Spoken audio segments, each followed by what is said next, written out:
Hello दोस्तों, welcome to my YouTube channel educational Adda. दोस्तों, हम लोग एनसीईआरटी बेस्ड एमसीक्यू को प्रैक्टिस सेट के माध्यम से देख रहे हैं, जिसमें हम लोगों ने अब तक 44 सेट को डिस्कस कर लिया है। आज के सेट में हम लोग सेट नंबर 45 को डिस्कस करेंगे। अगर आपने हमारी पहले की वीडियोज़ को नहीं देखा है तो उसे देख लीजिएगा। चैनल पे नए हैं, सब्सक्राइब कर बेल आइकन को प्रेस कीजिए ताकि हमारी आने वाली सारी महत्वपूर्ण वीडियोज़ आप तक सबसे पहले पहुँच सके। चलिए स्टार्ट करते हैं आज के सेशन को। आज के सेट का पहला प्रश्न, संविधान के किस अनुच्छेद के तहत राष्ट्रपति को संसद का संयुक्त अधिवेशन बुलाने का अधिकार है? तो दोस्तों, राष्ट्रपति को संसद का संयुक्त अधिवेशन बुलाने का अधिकार अनुच्छेद 108 देता है। इसका सही आंसर ऑप्शन नंबर बी हो जाएगा, अनुच्छेद 108। दोस्तों, संसद का संयुक्त अधिवेशन की अध्यक्षता कौन करता है? तो याद रखिएगा, लोकसभा का स्पीकर जो है वो संसद का संयुक्त अधिवेशन का अध्यक्षता करता है। अगला प्रश्न है, निम्नलिखित में से कौन भारत के राष्ट्रपति के चुनाव में निर्वाचन मंडल के सदस्य नहीं होते हैं? तो पहले आप ये जान लीजिए कि राष्ट्रपति के चुनाव में निर्वाचन मंडल के रूप में कौन कौन होते हैं। तो इसमें होता है लोकसभा के निर्वाचित सदस्य, राज्यसभा के निर्वाचित सदस्य, उसके बाद राज्य विधानसभा के निर्वाचित सदस्य। दोस्तों, सभी राज्य में विधान परिषद नहीं होता है, जिसकी वजह से राज्य का विधान परिषद राष्ट्रपति चुनाव में भाग नहीं लेते हैं। तो इसका सही आंसर ऑप्शन नंबर डी हो जाएगा, राज्य विधान परिषद के निर्वाचित सदस्य राष्ट्रपति के चुनाव में निर्वाचन मंडल के सदस्य के रूप में भाग नहीं लेते हैं। अगला प्रश्न है, नीति निर्देशक तत्वों के संबंध में गलत कथन कौन सा है? पूछ रहा है इसमें से गलत कथन कौन सा है। तो चलिए देखते हैं। पहला है, संविधान के भाग 4 में इसका उल्लेख है, तो ये बिल्कुल सही है। दूसरा है, आयरलैंड के संविधान से ग्रहण किया गया है। तो दोस्तों, नीति निर्देशक तत्व को आयरलैंड के संविधान से लिया गया है, ये भी सही है। तीसरा है, डॉक्टर अंबेडकर ने इसे संविधान की अनोखी विशेषता कहा है, ये भी सही है। चौथा है, इन्हें लागू करने के लिए न्यायालय में ले जाया जाता है, तो ये गलत हो जाएगा दोस्तों। इसे लागू करने के लिए न्यायालय में नहीं ले जाया जाता, ये यानी कि नीति निर्देशक तत्व जो है वो न्यायालय में वाद योग नहीं होता है। इसे लागू कैसे किया जाता है? तो जो भी राज्य, जो कानून है इसके अंतर्गत, जो नीति निर्देशक तत्व के अंतर्गत रखा गया है, अगर कोई राज्य उसे लागू करने में सक्षम होता है तो वो अपने राज्य में लागू कर सकता है। तो इसका सही आंसर ऑप्शन नंबर डी हो जाएगा। अगला प्रश्न है, किस समिति ने पंचायतों को आर्थिक रूप से आत्मनिर्भर बनाने की सिफारिश की थी? तो दोस्तों, पंचायतों को आर्थिक रूप से आत्मनिर्भर बनाने की सिफारिश LM सिंघवी समिति के द्वारा किया गया था। किसके द्वारा किया गया था? LM सिंघवी समिति के द्वारा। इसका सही आंसर ऑप्शन नंबर सी हो जाएगा। लेकिन दोस्तों, पंचायती राज्य को त्रिस्तरीय बनाने की सिफारिश किसने की थी? तो वो बलवंत राय मेहता ने की थी। दोस्तों, बलवंत राय मेहता समिति ने पंचायती राज्य को संवैधानिक दर्जा दिलाया था। तो अगर पूछता कि पंचायती राज्य को संवैधानिक दर्जा किसने दिलाया या त्रिस्तरीय बनाने की सिफारिश किसने की, तो होता बलवंत राय मेहता समिति। लेकिन इसमें पूछा है कि पंचायतों को आर्थिक रूप से आत्मनिर्भर बनाने की सिफारिश किसने की थी, तो वो किए थे LM सिंघवी समिति। इसका सही आंसर ऑप्शन नंबर सी है। अगला प्रश्न है, किस संविधान संशोधन के द्वारा मौलिक कर्तव्य को संविधान में जोड़ा गया था? तो दोस्तों, मौलिक कर्तव्य को संविधान संशोधन 42 के तहत जोड़ा गया था। किसके तहत? संविधान संशोधन 42 के तहत, जो कि 1976 ईस्वी में हुआ था।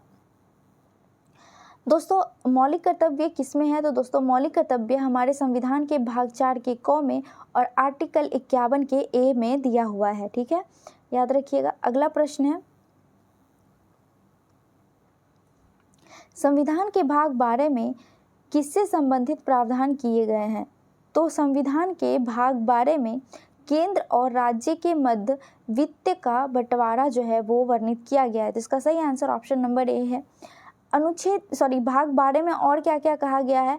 तो राज्य और केंद्र का कराधान जो होगा वो विभिन्न निधियों का परिभाषा, केंद्र और राज्य के मध्य शक्तियों का बंटवारा या फिर वित्त का बंटवारा, ये सारा चीज भाग 12 में कहा गया है। अगला प्रश्न है, संविधान का कौन सा अनुच्छेद संसद को विधि निर्माण की शक्ति प्रदान करता है? दोस्तों, संसद को विधि निर्माण यानी कि कानून बनाने की शक्ति कौन सा अनुच्छेद देता है, तो वो हो जाएगा अनुच्छेद 253। इसका सही आंसर ऑप्शन नंबर बी हो जाएगा।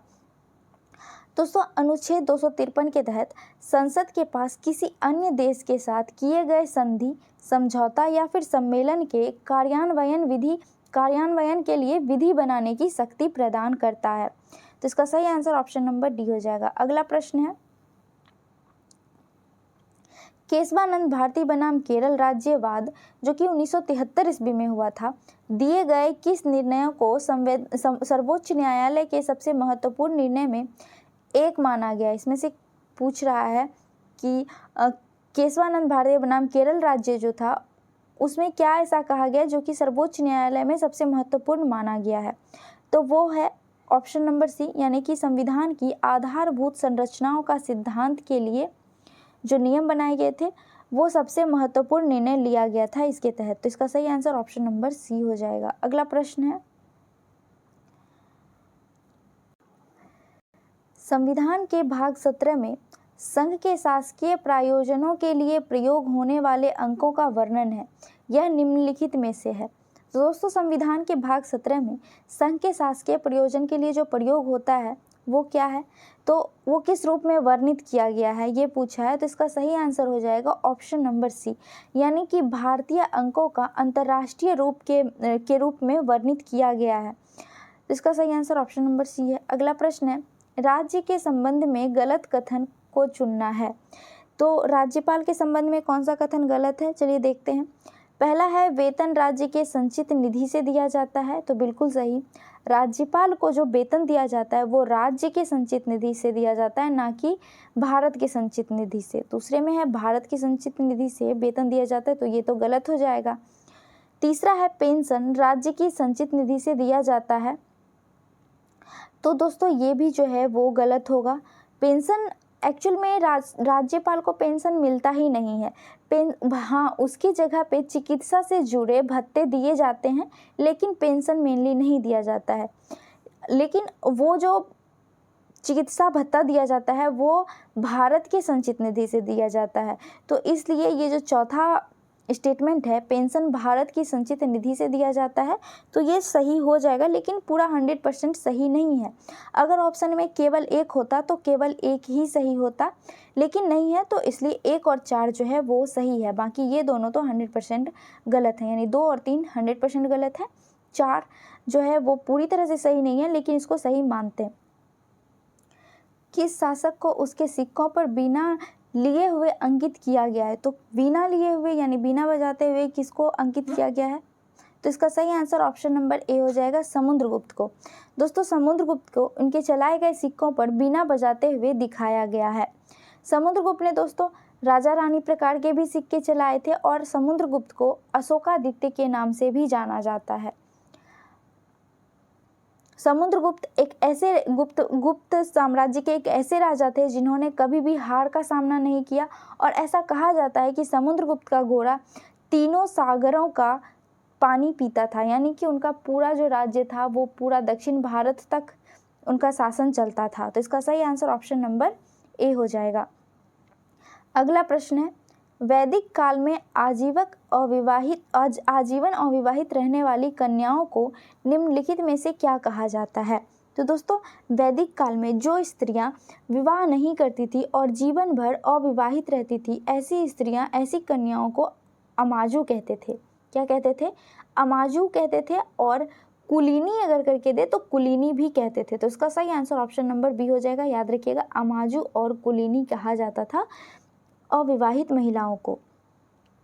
अगला प्रश्न है, ताम्र पाषाणिक स्थलों में अनाज का सबसे बड़ा साक्ष्य किस स्थल से प्राप्त हुआ है। तो दोस्तों ताम्र पाषाणिक स्थल जो है उसमें से नवदा टोली, कौन सा? नवदा टोली, जो कि मध्य प्रदेश के नर्मदा नदी के किनारे अवस्थित है, वहाँ पे सबसे बड़ा अनाज का साक्ष्य स्थल मिला है। तो इसका सही आंसर ऑप्शन नंबर सी हो जाएगा, नवदा टोली। अगला प्रश्न है, 14वीं सदी पूर्व का बोगज कोई अभिलेख कहाँ से प्राप्त हुआ है। दोस्तों बोगज कोई अभिलेख ये कितना पुराना है, तो ये 1400 ईसा पूर्व का अभिलेख है, बोगज कोई अभिलेख। और यह मिला कहाँ से है, तो यह मिला है एशिया माइनर से। कहाँ से? एशिया माइनर, जो कि तुर्की में स्थित है। तो इसका सही आंसर ऑप्शन नंबर ए हो जाएगा, एशिया माइनर।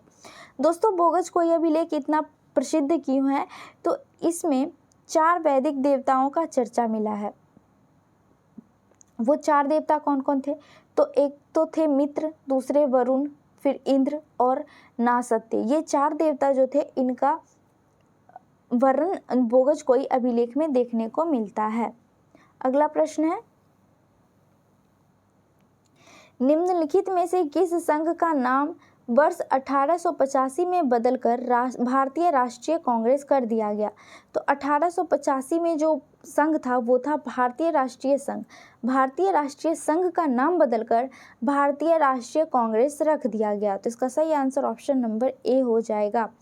दोस्तों इंडियन एसोसिएशन, जिसे जो कि कांग्रेस की पूर्ववर्ती संस्था माना जाता है, इसकी स्थापना 1876 ईस्वी में एसएन बनर्जी और आनंद मोहन बोस जी के द्वारा किया गया था, जो कि कांग्रेस में 1886 ईस्वी में विलय कर दिया गया। तो ठीक है, आप दोनों को याद रखिएगा, काफ़ी महत्वपूर्ण है। अगला प्रश्न है, सुभाष चंद्र बोस के बारे में निम्नलिखित में से गलत कथन का चयन कीजिए। तो सुभाष चंद्र बोस के बारे में दिया हुआ है और पूछ रहा है कि कौन सा कथन गलत है। पहला है 1938 तथा 1939 में कांग्रेस के अध्यक्ष बने थे, तो ये बिल्कुल सही है। दूसरा है जापान की सहायता से द फ्री इंडिया सेंटर का गठन किया गया था, ये गलत हो जाएगा दोस्तों। द फ्री इंडिया सेंटर का गठन जर्मनी के सहयोग से 1942 ईस्वी में किया गया था, ना कि जापान के सहयोग से, तो ये गलत हो जाएगा। तीसरा है 21 अक्टूबर 1943 को सिंगापुर में आज़ाद हिंद सरकार का गठन सुभाष चंद्र बोस जी के द्वारा किया गया था, तो ये सही है। तीसरा है इन्होंने तुम मुझे खून दो मैं तुम्हें आज़ादी दूंगा का नारा दिया था, ये भी सही है। गलत कौन सा है? तो वो ऑप्शन नंबर बी जो है गलत हो जाएगा इसका। तो सही आंसर ऑप्शन नंबर बी होगा, क्योंकि गलत ही चुनने को कहा जा रहा था। अगला प्रश्न है, मससत जागीर की शुरुआत किस मुगल शासक ने की थी? तो दोस्तों मससत जागीर की शुरुआत औरंगजेब के द्वारा किया गया था। इसका सही आंसर ऑप्शन नंबर सी हो जाएगा। अगला प्रश्न है, फतवाए आलमगीरी मुस्लिम कानूनों का एक संकलन है, निम्नलिखित में से किस शासक के शासनकाल में लिखा गया था? तो दोस्तों फतवाए आलमगीरी या औरंगजेब के शासनकाल में लिखा गया था, और इसके लिखने वाले यानी लेखक जो थे वो भी औरंगजेब ही थे। इसका सही आंसर ऑप्शन नंबर बी होगा। अगला प्रश्न है, कलकत्ता में हिंदू कॉलेज के संस्थापक कौन थे? तो दोस्तों कलकत्ता में हिंदू कॉलेज की स्थापना राजा राम मोहन राय के द्वारा 1817 ईस्वी में किया गया था। कब? 1817 ईस्वी में डेविड हेयर और अलेक्जेंडर डफ के सहयोग से राजा राम मोहन राय ने हिंदू कॉलेज की स्थापना किए थे। तो इसका सही आंसर ऑप्शन नंबर डी हो जाएगा। अगला प्रश्न है, लॉर्ड डलहौजी के द्वारा भारत में रेलवे लाइन डालने का मुख्य उद्देश्य क्या था? दोस्तों लॉर्ड डलहौजी के काल में रेलवे लाइन डालने का जो मूल उद्देश्य था वो था खानों को बंदरगाह से जोड़ना। तो इसका सही आंसर ऑप्शन नंबर सी हो जाएगा, यानी कि माल ढुलाई में उनको कम मजदूरों की ज़रूरत पड़े और टाइम भी कम लगे, इसके लिए उन्होंने रेल लाइन की व्यवस्था की थी। तो पहला जो डलहौजी के समय चलाया गया था पहला रेल, वो कब चलाया गया था? तो 1853 ईस्वी में पहली बार मुंबई से थाने के बीच ट्रेन को चलाया गया था, और ये टोटल 34 किलोमीटर चलाया गया था। अगला प्रश्न है, असहयोग आंदोलन के दौरान विदेशी कपड़ों को जलाने को एक निष्ठुर बर्बादी किसने घोषित किया था? तो असहयोग आंदोलन के दौरान दोस्तों विदेशी चीज़ों को बहिष्कृत किया गया था, उसी दौरान विदेशी कपड़ों को जलाया गया था, विदेशी सामानों को जलाया गया था। तो उस चीज़ को, उस बर्बादी को निष्ठुर बर्बादी कहने वाले रविंद्रनाथ टैगोर जी थे। कौन थे? रविंद्रनाथ टैगोर। इसका सही आंसर ऑप्शन नंबर सी हो जाएगा। ये असहयोग आंदोलन की बात करें तो इसकी शुरुआत जो है अगस्त 1920 ईस्वी में महात्मा गांधी जी के द्वारा किया गया था। तो इसका सही आंसर ऑप्शन नंबर सी हो जाएगा। अगला प्रश्न है, द्वितीय गोलमेज सम्मेलन में कांग्रेस का प्रतिनिधित्व किसने किया था? दोस्तों द्वितीय गोलमेज सम्मेलन ये हुआ कब था? तो ये हुआ था 7 सितंबर 1931 से 1 दिसंबर 1931 के बीच चला था। कब? 7 सितंबर 1931 से 1 दिसंबर 1931 के बीच द्वितीय गोलमेज सम्मेलन हुआ था और उसमें कांग्रेस का प्रतिनिधित्व महात्मा गांधी जी ने किया था। तो इसका सही आंसर ऑप्शन नंबर सी हो जाएगा। जबकि दलित वर्ग का नेतृत्व अंबेडकर जी ने किया था, महिलाओं का नेतृत्व एनी बेसेंट सरोजिनी नायडू ने किया था और मुस्लिम लीग का अध्यक्ष की बात करें तो जिन्ना और लियाकत अली वगैरह जो लोग थे वो लोग उसका प्रतिनिधित्व किए थे। तो इसका सही आंसर कांग्रेस का जो हो जाएगा प्रतिनिधित्व वो महात्मा गांधी थे, यानी ऑप्शन नंबर सी इसका सही आंसर होगा। अगला प्रश्न है, निम्नलिखित ब्रिटिश प्रधानमंत्री में से किसने भारत में क्रिप्स मिशन को भेजा था? तो दोस्तों क्रिप्स मिशन जो कि 3 सदस्य, इसमें कितने सदस्य थे? 3 सदस्यीय कमेटी थी। इसे भारत भेजने वाले प्रधानमंत्री विंस्टन चर्चिल थे। कौन थे? Winston Churchill. इसका सही आंसर ऑप्शन नंबर सी हो जाएगा, विंस्टन चर्चिल। दोस्तों ये 3 मेंबर में से जो मेन थे यानी कि अध्यक्ष थे वो थे सर जॉन क्रिक्स, जबकि अन्य 2 जो सदस्य थे वो थे पैथिक लॉरेंस और एवी अलेक्जेंडर। ठीक है, याद रखिएगा तीनों का नाम आता है एग्जाम में और काफ़ी महत्वपूर्ण क्वेश्चन भी है ये। क्रिप्स मिशन भारत आया कब था दोस्तों? तो याद रखिएगा 1942 ईस्वी में क्रिप्स मिशन को भारत भेजा गया था। अगला प्रश्न है, कह रहा है निम्नलिखित सूचियों का सही मिलान कीजिए। एक तरफ मसाला दिया हुआ है, दूसरी तरफ शीर्ष उत्पादक क्षेत्र दिया हुआ है, मिलान करना है। केसर कहाँ पे होता है? तो दोस्तों केसर जम्मू कश्मीर में होता है, एकमात्र जगह जम्मू कश्मीर जहाँ पे केसर की फसलें होती है। दूसरा है काली मिर्च केरल में होता है, हल्दी जो है वो आंध्र प्रदेश और जीरा राजस्थान में होता है। तो इसका सही आंसर हो जाएगा 4, 3, 2 और 1 जो कि ऑप्शन नंबर बी में है। तो इसका सही आंसर ऑप्शन नंबर बी होगा। अगला प्रश्न है, किस कीमत को किसानों के लिए बीमा कीमत की संज्ञा दी गई है? तो दोस्तों बीमा कीमत की संज्ञा न्यूनतम समर्थन मूल्य के आधार पर दिया जाता है। इसका सही आंसर ऑप्शन नंबर सी हो जाएगा। अब ये न्यूनतम समर्थन मूल्य को जारी कौन करता है? तो इसके जारी करता है आर्थिक मामलों के मंत्रिमंडलीय समिति। अगला प्रश्न है, राष्ट्रीय कृषि तथा ग्रामीण विकास बैंक नाबार्ड की स्थापना किस समिति की अनुशंसा पर की गई थी? तो दोस्तों नाबार्ड की स्थापना शिवरमन सिंह समिति के सिफारिश पर की गई थी। इसका सही आंसर ऑप्शन नंबर सी हो जाएगा। अब बात करें नाबार्ड की स्थापना हुई कब थी? तो इसकी स्थापना हुई थी 12 जुलाई 1982 ईस्वी को। ठीक है, तो इसका सही आंसर ऑप्शन नंबर सी हो जाएगा। अगला प्रश्न है, भिलाई इस्पात संयंत्र किस देश की सहायता से स्थापित किया गया था? तो दोस्तों भिलाई इस्पात संयंत्र यह सोवियत संघ की सहायता से स्थापित किया गया था।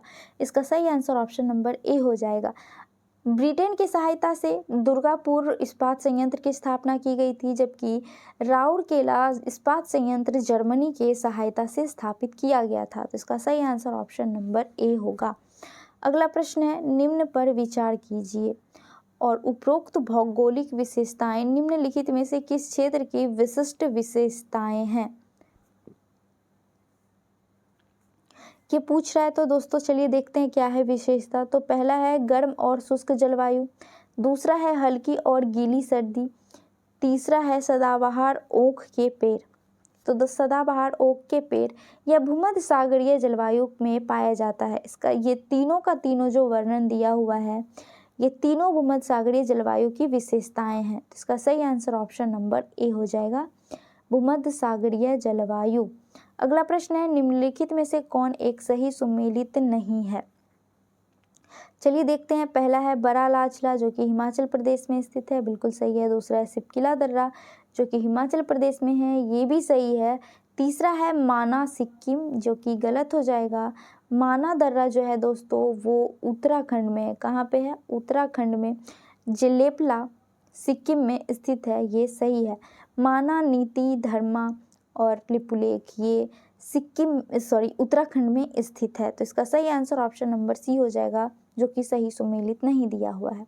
अगला प्रश्न है, नामचा बरवा हिमालय के किस श्रेणी में स्थित है? नामचा बरवा जो है वो हिमालय की किस श्रेणी में स्थित है?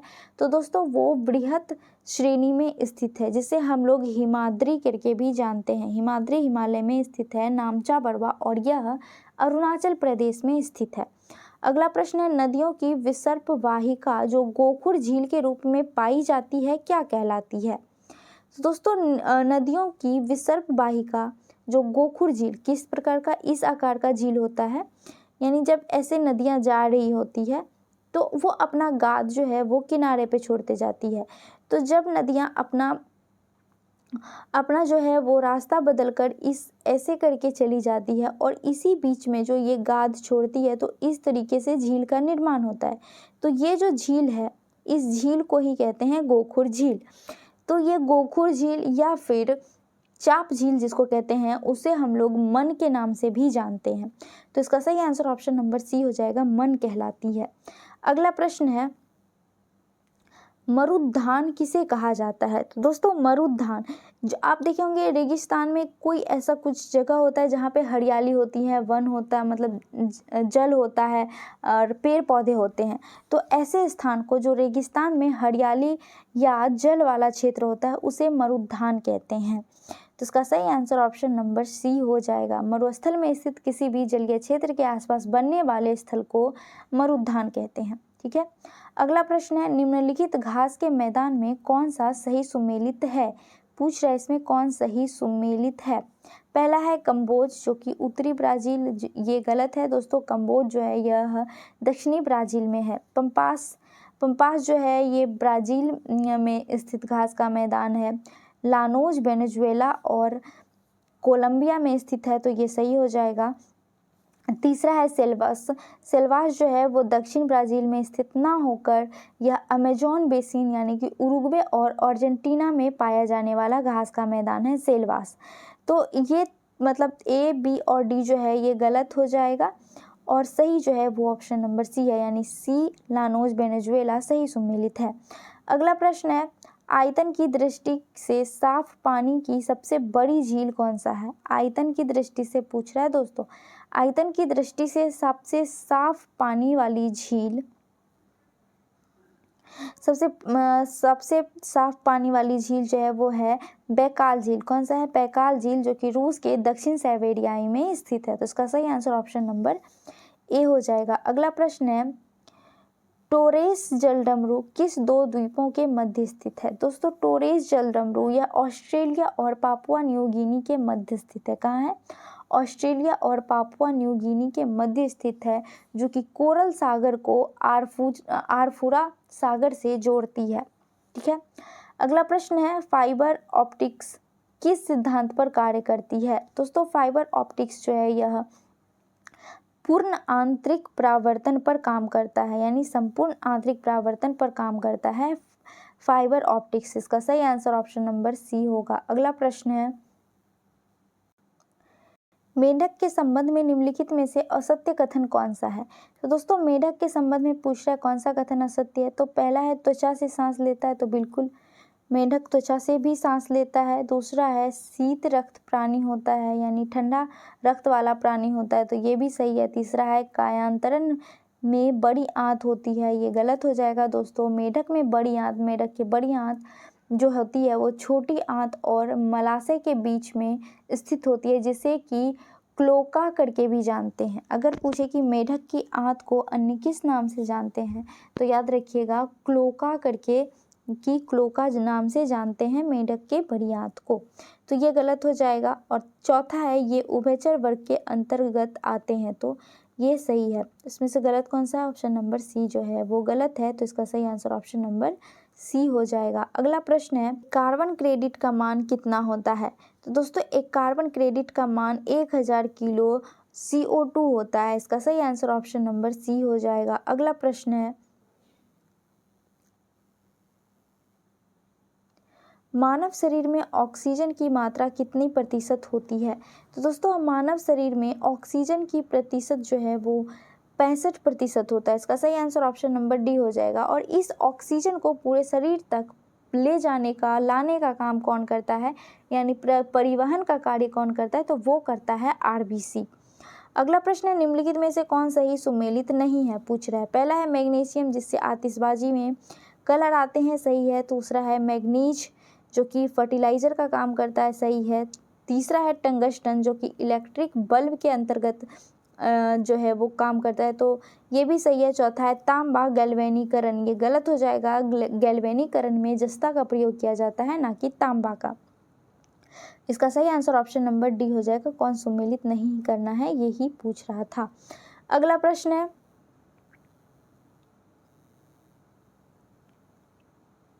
निम्नलिखित में से किसकी एक मात्रा अम्ल वर्षा में सबसे अधिक होती है? तो सबसे अधिक अम्ल वर्षा में क्या होता है दोस्तों? सबसे अधिक जो होता है वो H2SO4 ही होता है। तो इसका सही आंसर ऑप्शन नंबर बी हो जाएगा, H2SO4। जबकि अम्ल वर्षा में HNO3, HCl, H2CO3, H2SO4 ये सब के सब होते हैं, लेकिन सबसे ज़्यादा H2SO4 यानी कि सल्फ्यूरिक अम्ल को ही अम्ल ही पाया जाता है। तो इसका सही आंसर ऑप्शन नंबर बी हो जाएगा। अगला प्रश्न है, सांस लेने एवं छोड़ने की क्रिया के दौरान कौन सी गैस की मात्रा प्रभावित नहीं होती है? तो जब हम सांस लेते हैं और छोड़ते हैं तो कार्बन डाइऑक्साइड हम छोड़ते हैं, अगर जोर से छोड़ते हैं तो कार्बन डाइऑक्साइड अधिक बाहर आता है हमारे बॉडी से, और अगर धीरे छोड़ते हैं तो कम आता है।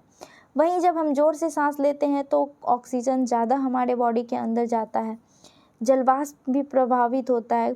अगर कोई गैस प्रभावित नहीं होता है तो वो होता है नाइट्रोजन। तो इसका सही आंसर ऑप्शन नंबर बी हो जाएगा, नाइट्रोजन। अगला प्रश्न है, दूध का आपेक्षिक घनत्व किससे मापा जाता है? तो दोस्तों दूध का आपेक्षिक घनत्व लैक्टोमीटर से मापा जाता है। इसका सही आंसर ऑप्शन नंबर सी हो जाएगा, लैक्टोमीटर। जबकि हाइग्रोमीटर से हम आर्द्रता को मापते हैं, हाइड्रोमीटर से किसी भी तरल पदार्थ के घनत्व को मापते हैं। तो इसका सही आंसर ऑप्शन नंबर सी हो जाएगा। अगला प्रश्न है, निम्नलिखित तत्वों में से पृथ्वी का सबसे भारी प्राकृतिक तत्व कौन सा है? तो पृथ्वी का सबसे भारी प्राकृतिक तत्व यूरेनियम है। इसका सही answer option number A, uranium हो जाएगा। अगला प्रश्न है, निम्नलिखित में से कौन तना का उदाहरण नहीं है? तो दोस्तों तना का उदाहरण शकरकंद जो है वो नहीं होगा। शकरकंद एक प्रकार का जड़ है, ना कि तना, जबकि आलू, गन्ना, अदरक ये सभी तना का उदाहरण है। अगला प्रश्न है, अमाशय का क्षुद्रांत द्वारा यकृत में पोषण युक्त रक्त पहुंचनी है, वह वाहिका क्या नाम है? उस वाहिका का क्या नाम है? तो इसका सही आंसर हो जाएगा ऑप्शन नंबर डी, यकृत प्रवेश द्वार शिरा।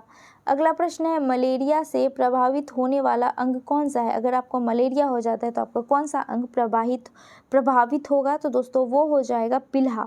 जब मलेरिया होता है तो पिल्हा बुखार लग जाता है, स्प्लीन जो है वो अच्छे से काम नहीं करती है, और स्प्लीन को आरबीसी का कब्रगाह कहा जाता है, क्योंकि 120 दिन के बाद जो ब्लड है वो अपने आप को नष्ट करता है और ये पिल्हा में जाकर समाप्त हो जाता है।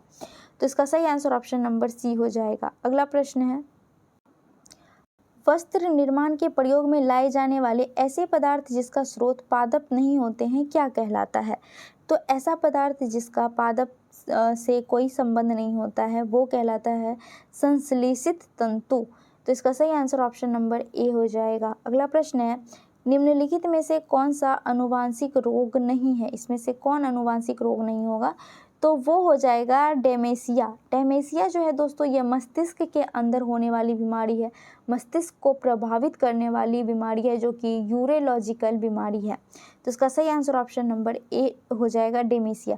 जबकि टर्नर सिंड्रोम, हीमोफीलिया, वर्णता ये सभी जो है वो अनुवांशिक बीमारियां हैं। तो आज के हमारे सेशन का लास्ट प्रश्न है, वीडियो कैसी लगी कमेंट में ज़रूर बताइएगा। प्रश्न है, हमारे शरीर को मुख्य रूप से ऊर्जा प्रदान करता है, हमारे बॉडी को मुख्य रूप से ऊर्जा कौन प्रदान करता है? तो वो करता है कार्बोहाइड्रेट। इसका सही आंसर ऑप्शन नंबर ए हो जाएगा, और सेकंड पे करता है वसा। तो गाइज हमारा आज का सेशन यहीं पे था। वीडियो कैसी लगी ज़रूर बताइएगा, अगर अच्छी लगी हो तो लाइक करके जाइएगा, अपने दोस्तों से शेयर कीजिएगा। चलिए मिलते हैं नेक्स्ट सेट में नेक्स्ट सेशन के साथ। जय हिंद।